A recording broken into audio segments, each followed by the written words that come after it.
सासू माँ, मैं अपने घर का काम करूंगी, ननद रानी के घर का नहीं। शैलजा अपने कमरे में सभी कपड़ों को जल्दी जल्दी तह लगाती जा रही थी। साथ ही साथ अपनी आंखों में से आ रहे आंसू भी पोंछती जा रही थी।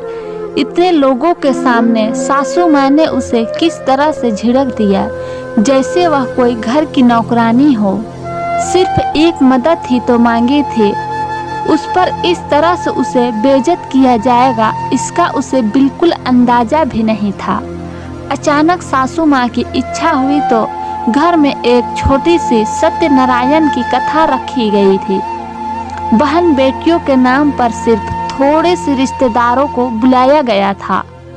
थोड़े से रिश्तेदार, दोनों मौसी सास का परिवार, दोनों बुआ सास का परिवार, छोटी ननद सुप्रिया जिसकी पिछले साल शादी हुई थी, उसके सास ससुर, पति, देवर आदि को बुलाया गया था।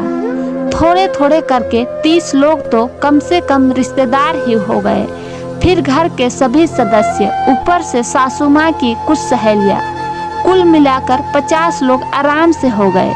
मिठाइयाँ और नमकीन बाजार से मंगा ली गई और पूरी 2 तरह की सब्जी घर पर ही शैलजा ने तैयार कर दी। सुबह 4 से उठी हुई वो इन्हीं कामों में लगी हुई थी।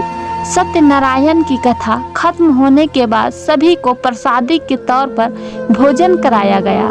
भोजन आदि करने के बाद अन्य रिश्तेदार तो वहां से रवाना हो गए, लेकिन दोनों मौसी सास और सुप्रिया वहीं रुक गए। सुप्रिया और सास घर पर ही रुकने वाली थी।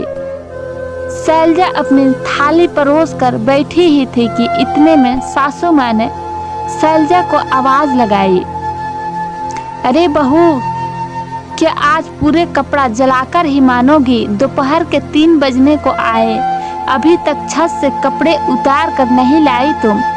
जी मम्मी जी, अभी लाई, कहकर शैलजा फटाफट छत पर गई और सारे कपड़े उतार कर नीचे ले आई और लाकर अपने कमरे में पलंग पर रख दिए। कपड़े तह करने की हिम्मत अभी नहीं थी। बहुत जोर से भूख लग रही थी, इसलिए कपड़े वहीं छोड़कर फटाफट रसोई में आ गई और खाना खाने बैठ गई। अभी 3-4 निवाले ही पेट में गए थे कि सासू माँ की आवाज आई, बहू, ये कपड़े यहाँ क्यों फैला रखे हैं? इन्हें हटाओ। सुनकर शैलजा ने कहा, जी मम्मी जी, अभी 5 मिनट में आए। 5 मिनट नहीं, तुम अभी आओ, हम थोड़ा आराम करना चाहते हैं। कमरे में तुम्हारे पापा जी आराम कर रहे हैं। आखिर उसे उठकर कमरे में आना ही पड़ा। उसने कपड़े पलंग पर से हटाए और एक तरफ टेबल पर रख दिए और वापस जाने लगी। सासू माँ ने टोका, कपड़ों को इधर से उधर क्यों पटक रही है? तह लगाकर क्यों नहीं रख देती है? कम से कम सलवटे तो नहीं आएगी। शैलजा को बहुत जोर से भूख लग रही थी, इसलिए उसने सुप्रिया से कहा, सुप्रिया दीदी, प्लीज आप कपड़े समेट दीजिए ना, तब तक मैं खाना खा लेती हूँ, बहुत भूख लग रही है। बहू, तुझे शर्म नहीं आती सुप्रिया से काम करने के लिए?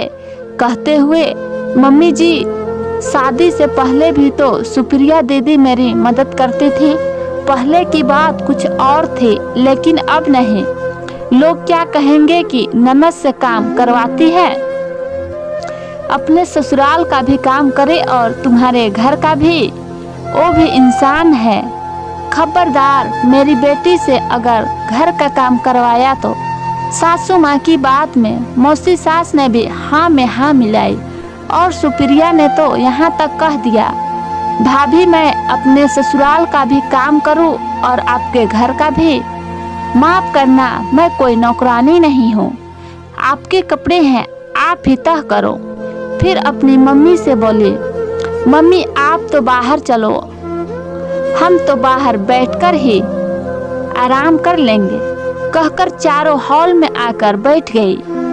इधर शैलजा को गुस्से के साथ साथ रोना भी बहुत आया। पहले कपड़े तह लगाने ही शुरू किया। कपड़े तह लगाते वक्त मन ही मन कई विचार दिमाग में आ रहे थे। सिर्फ एक मदद मांगने पर अगर ननद रानी नौकरानी हो गई तो मैं क्या हूँ। जब सुप्रिया की शादी के 3 महीने बाद उसके ससुर रिटायर हुए थे और उन्होंने काफी बड़ा प्रोग्राम किया था, तब भी मैं जब तक वहाँ रही तब तक उनके घर में सुप्रिया की मदद में लगी रही। माना कि खाने के लिए हलवाई रखा था, पर चाय नाश्ता तो रसोई से जा रहा था और मैं बराबर वहाँ उनके साथ लगी हुई थी। अभी पिछले महीने सुप्रिया के सास ससुर की शादी की सालगिरह थी, तब भी 50-60 लोगों का प्रोग्राम था। उस दिन भी सुबह सुबह ही सासू माँ ने मुझे उनके घर भेज दिया ताकि सुप्रिया को मदद मिल सके। मैं भी खुशी खुशी चली गई। सुबह से शाम तक सारे काम निपटाकर उसके बाद ही घर आई थी, पर मेरे मन में तो यह सब नहीं आई कि मैं नौकरानी हूँ। उल्टा सासू माँ तो कितनी खुश हुई थी कि मैं सुप्रिया की मदद कर रही हूँ। पर आज खैर शैलजा ने विचारों को झटक कर सारे कपड़ों को तह लगा कर रख दी। रसोई में गई और थोड़ा बहुत खाना खाया और अपने कमरे में आ गई आराम करने। कुछ दिन बाद सुप्रिया के ससुराल में उसके सास ससुर ने भी सत्यनारायण की पूजा का आयोजन रखा। ज्यादा नहीं, 30 लोगों का ही न्योता था। सासू माँ ने शैलजा को बुलाकर कहा, बहू तुम सुबह जल्दी ही निकल जाना ताकि सुप्रिया को थोड़ी मदद हो जाए और शाम को सारा काम फ्री कराने के बाद ही वापस आना ताकि सुप्रिया को थोड़ा आराम मिल सके। उनकी बात सुनकर शैलजा ने जवाब दिया, माफ करना मम्मी जी, मैं इतनी जल्दी नहीं जाऊंगी।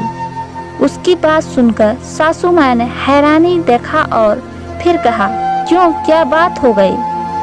अरे मेहमानों की तरह जाओगी क्या सिर्फ खाने के लिए? वो लोग क्या कहेंगे? कैसी भाभी है जो ननद की मदद भी नहीं करा सकती? मम्मी जी, अगर मैं वहाँ जाकर उनके घर का काम में मदद कराने लगी तो लोग क्या कहेंगे?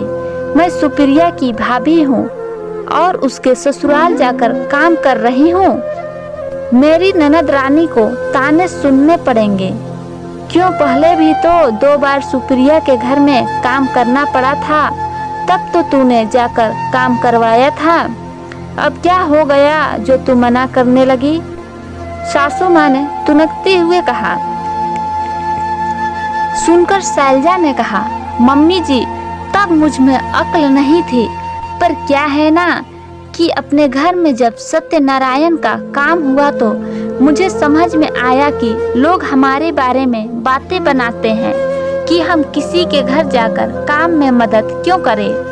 और वैसे भी मैं अपने ससुराल का काम करूंगी, किसी और के ससुराल से मुझे क्या लेना देना। शैलजा कहकर अपने कमरे में चली गई। आगे सासू माँ से कुछ कहते ना बना। आज उन्हीं की बात उन्हीं पर उनकी बहू ने पलट कर दी थी। तो दोस्तों, मेरी आज की ये कहानी आप लोगों को कैसी लगी? कहानी अच्छी लगी हो तो वीडियो को लाइक शेयर जरूर करें और वीडियो को पूरा देखने के लिए धन्यवाद दोस्तों। इसी तरह की कहानी सुनने के लिए मेरे चैनल को सब्सक्राइब करना ना भूलें।